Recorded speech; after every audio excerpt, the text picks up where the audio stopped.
ఐటీలో ఎంట్రీ కావాలా? Training software engineer గా అజా కోడింగ్ ట్యూటర్ లో 2 వీక్స్ ట్రయల్ పీరియడ్ లో వెంటనే చేరండి. ఒక చిన్న ప్రొడక్షన్ మేనేజర్ గా చలనచిత్ర జీవితాన్ని ప్రారంభించి సినిమా ఇండస్ట్రీలోకి ప్రవేశించి ఒక అగ్రసేన నిర్మాతగా అద్భుతమైనటువంటి విజయాలు సాధించినటువంటి is none other than Bellamkonda Suresh garu. 25 సంవత్సరాల కంప్లీషన్ అనేటువంటిది ఒక ల్యాండ్ మార్క్. ఈ ల్యాండ్ మార్క్ టైంలో మనం ఒకసారి వెనక్కి తిరిగి చూసుకుంటే మనం ఎలా స్టార్ట్ అయ్యాము, ఎక్కడ స్టార్ట్ అయ్యాము, ఒక్కటే ఒక మిస్ అయ్యాం శ్రీహరి అని.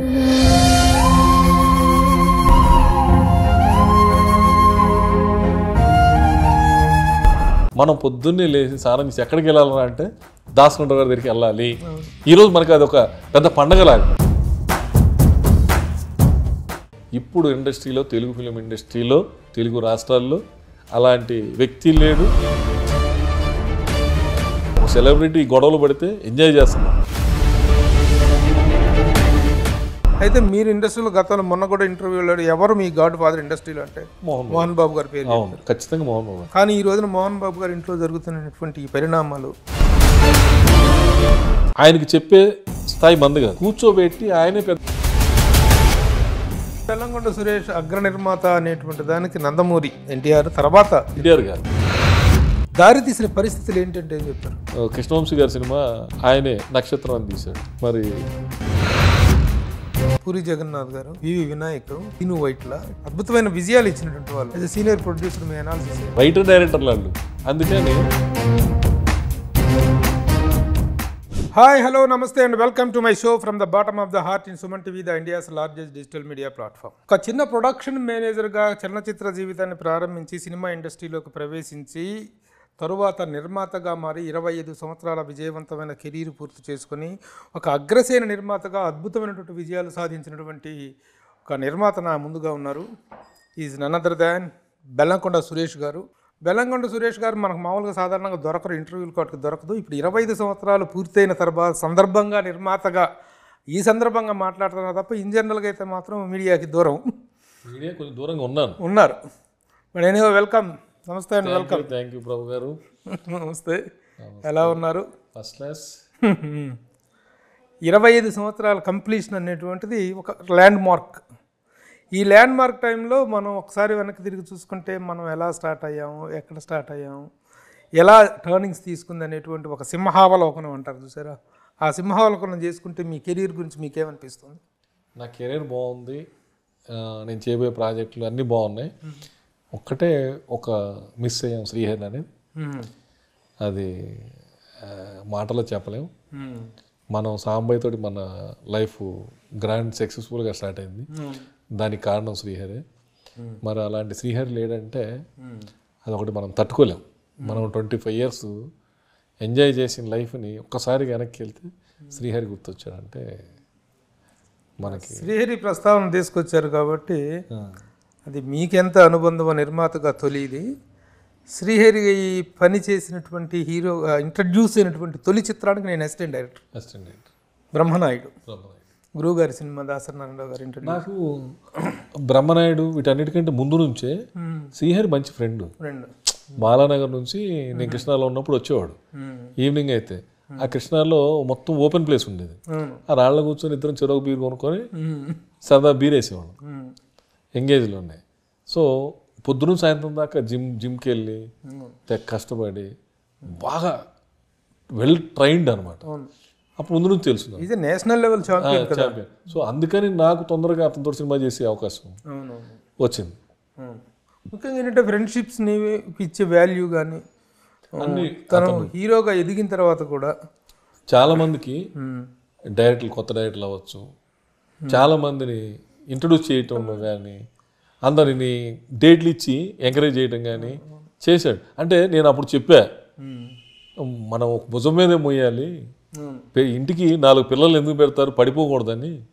నువ్వు అన్ని పిల్లలు నువ్వై మోస్తున్నావు, నువ్వు పడిపోతే పట్టించుకోరు, నువ్వు బాగుంటే అందరు బాగుంటారు, వద్దు సోదరా, ఈ ఒక్క విషయంలో నా మాట విను, నువ్వు కొన్ని అవాయిడ్ చేయంటే ఏమరా అట్లా చెప్తావు, నువ్వు వచ్చినప్పుడు లేదా అని నేను వచ్చానని నేను ఫుల్ ప్లెడ్జర్గా సినిమా తీద్దామని పక్కాగా అన్ని కమర్షియల్గానే చేశాను. నువ్వు అలాగే చేయి అందరికీ. నువ్వు ఒకళ్ళతోటి మెహర్బానీ కోసం ఒకళ్ళని బరువు వేసుకోకు, మొత్తం బరువు మోయొద్దు అని చెప్పాను.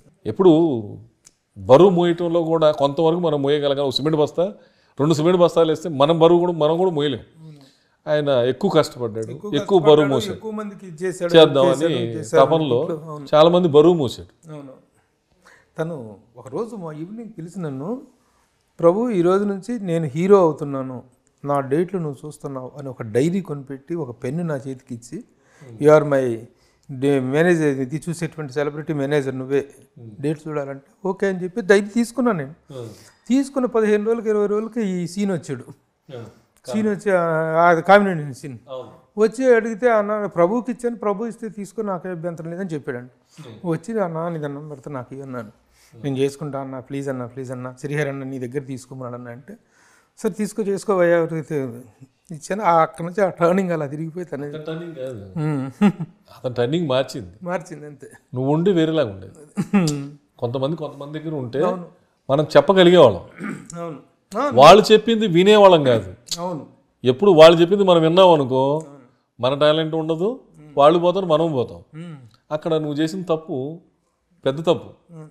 అది ఉంటే ఒక తర్వాత కూడా ఏదైనా పర్సనల్గా సలహా కానీ ఏదైనా, తను 2 డాక్టర్లను చదివించాడు కదా, అది నా ద్వారానే నేను ఇది చేసి పెట్టిన వాళ్ళు. సూపర్. ఇవన్నీ ఒక అద్భుతమైన జర్నీ. సరే ఓకే, బెల్లంకొండ సురేష్ ఇంటర్వ్యూ చేయడానికి రాగానే ఫస్ట్ శ్రీహరి ప్రస్తావన రావటం అనేటువంటిది మన ఇద్దరికి తనతో ఉన్న అనుబంధానికి నిదర్శనం. Okay, anyhow we last wonderful persons. ఇంకోటి కాదు, సరే అతను పోవటం, గురువు గారు పోవటం అనేది ఇంకా ఇండస్ట్రీకి నష్టం. ఎందుకు తెలుసా, ఆయన అనేవాడు జనవరి 1కి మనం పొద్దున్నే లేచి స్నానం చేసి ఎక్కడికి వెళ్ళాలరా అంటే దాసగొండ గారి దగ్గరికి వెళ్ళాలి. ఈరోజు మనకి అది ఒక పెద్ద పండగలాగా. మే 4th కానీ జనవరి 1st కానీ ఈ సంవత్సరం అంతా బాగుండాలంటే దాసగొండ దగ్గరికి వెళ్ళాలి. వెళ్తే ఆయన 100 రూపాయల నుంచి 10,000 వరకు కవర్లో పెట్టి అందరికి ఇచ్చేవాడు. ఎంత వేల మంది వెళ్ళినా కూడా అందరికి ఇచ్చేవాడు, అందరికి భోజనాలు పెట్టి ఇచ్చేవాడు. ఏదైనా ప్రాబ్లం వస్తే అర్ధరాత్రి వెళ్ళి 1 గంటకి వెళ్ళిన రోజు కూడా ఉంది. ఇలా ప్రాబ్లం వచ్చింది గురుగారు అంటే, సరేనా ఈ టైంలో ఎందుకురా, పొద్దున్నే రారా అని చెప్పి పంపించేవాడు. పడుకున్నాడు దాసనారాయణరావు గారు, లేవరండి వెళ్ళిపోమని చెప్పే ధైర్యం ఎవరికి ఉండేది కాదు.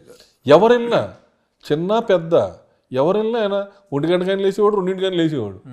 సమాధానం చెప్పి మనకి ధైర్యాన్ని ఇచ్చి పంపించేవాడు. మనకు కావాల్సిన టైంలో ధైర్యమే. ఆ ధైర్యాన్ని ఇచ్చేవాడు. 4th వెళ్తే పండగ వాతావరణం ఉండేది. ఇప్పుడు ఇండస్ట్రీలో, తెలుగు ఫిలిం ఇండస్ట్రీలో, తెలుగు రాష్ట్రాల్లో అలాంటి వ్యక్తి లేడు. అలాగా చెప్తే పెద్ద దిక్కు లేదు, టోటల్గా పెద్ద దిక్కు లేకుండా అయిపోయింది ఇండస్ట్రీకి. You don't believe. ఒకసారి చెప్తాను నేను, ఒక చిన్న ఉదాహరణ వచ్చింది కాబట్టి. ఒకరోజు రాత్రి 11 గంటలప్పుడు ఒకరోజు నాకు ఫోన్ చేసి, సార్ మేము కాశ్మీర్ షూటింగ్కి వెళ్ళిపోతే అక్కడ ప్రొడక్షన్ కుర్రోడు చచ్చిపోయాడు సార్, అక్కడ ఆ డెడ్ బాడీ తెచ్చుకోవడానికి కూడా లేదండి, ఇక్కడ ఎవరు పర్మిషన్ ఇవ్వట్లేదు, మిలిటరీ వాళ్ళు అలో చేయట్లేదు సార్ అంటే, నేను ఈయన దగ్గరికి వెళ్ళి, గురుగారు ఇదంతా సార్ సిచ్యువేషన్ అంటే, రాత్రి 12 గంటలప్పుడు సుష్మా స్వరాజ్ గారికి ఫోన్ చేసి, నైట్ 12 o'clock ఫోన్ చేస్తే ఆయన పిఏ మాట్లాడి, మేడం గారు ఇప్పుడు పడుకున్నారండి, వీ విల్ టేక్ కేర్ అని చెప్తే మార్నింగ్ కల్లా డెడ్ బాడీ తీసుకొస్తారు. అదే అంతా ఆయన ఎనీథింగ్ పాసిబుల్ ఉండేది, ఎనీథింగ్. ఆయన అలాంటి వాళ్ళు ఎవరు లేరని ఫీల్ అవుతున్నారు ఈరోజు కూడా. ఇంతకుముందు హీరోల దగ్గరికి జనవరి 1st వస్తే, ఉగాది రోజు అందరం వెళ్ళి వాళ్ళు డేట్లు ఇస్తారు, డైరెక్టర్లు హీరోలు అని కాదు, ఓ మంచి వాతావరణం కోసం. ఎందుకు, వాళ్ళు పలానా దగ్గర షూటింగ్ జరుగుతుందంటే మనం వెళ్ళేవాళ్ళం. ఎంత పెద్ద హీరో అయినా వెళ్తే పిలిచి కూర్చోబెట్టి కాఫీ టీ ఇచ్చి, ఏంటంటే ఇలా కథ ఉందండి, ఓ డైరెక్టర్ ఉన్నాడంటే డేట్లు ఇస్తే ఇచ్చేవాళ్ళు, లేకపోతే స్మూత్గా లేదన్నా కమిట్మెంట్స్ ఉన్నాయని పంపించేసేవాళ్ళు. కనీసం కలవగలిగేవాళ్ళం. ఇప్పుడు కలిసే కల్చర్ లేదు అసలు. నీకు జనవరి 1st కాదు, ఉగాది రోజు కూడా ఎవరిని ఇండస్ట్రీలో కలిసే పొజిషన్ లేదు. ఎందుకు, వాళ్ళ పర్సనల్ ఎజెండాలతో ఎటు వెళ్తున్నారు, ఏం చేస్తున్నారు ఎవరు చెప్పట్లేదు, తెలియనీయట్లేదు. ఒకళ్ళని కలుద్దాం అన్నా కూడా కలవలేని పరిస్థితి. ఎందుకు వాళ్ళకి మనం వెళ్ళి కలవటం వల్ల వాళ్ళకి నష్టం జరుగుద్దని ఫీల్ అవుతున్నారు, లేకపోతే లాభం లేదని ఫీల్ అవుతున్నారు. దానివల్ల ఇప్పుడు వెళ్ళిన వాళ్ళందరికీ మీరు డేట్లు ఇవ్వలేరు, వచ్చిన వాళ్ళందరికీ. కానీ ఒక ఆనందం, ఒక హీరోతో వెళ్ళి ఫోటో దిగాం, ఈ సంవత్సరం అంతా బాగుంటుంది, లేకపోతే ఏముంటుంది, ఇచ్చేస్తే మీరు వచ్చేస్తే మాకు 1 కోటి రూపాయలు ఏమి ఇవ్వరు కదా. కానీ ఆ కలిసే ఆనందం ఎవరు చేతనైంది 1వ తారీఖు వెళ్తే ఎంత కలకల్లాడుతుండేది దాసనాథ్ దగ్గరికి. ఇప్పుడు ఎవరు లేదనే బాధ అయితే చాలా పెద్ద బాధ ఇది. ఇండస్ట్రీలో ఈ రోజు జరుగుతున్న పరిణామాలకి ఆయన ఉంటే సాధారణంగా అంటే ఎవరైనా పెద్దోళ్ళు పోయినప్పుడు ఆయన లేని లోటు తీర్చలేంది అంటారు. కానీ అది 100% ట్రూ అయింది మాత్రం ఒక దాసరి నారాయణరావు గారి విషయంలో. ఆయన లేని లోటు ఎంత ప్రస్ఫుటంగా ఈ రోజు తెలిసిపోతుంది. ప్రస్ఫుటంగా కనిపిస్తుంది.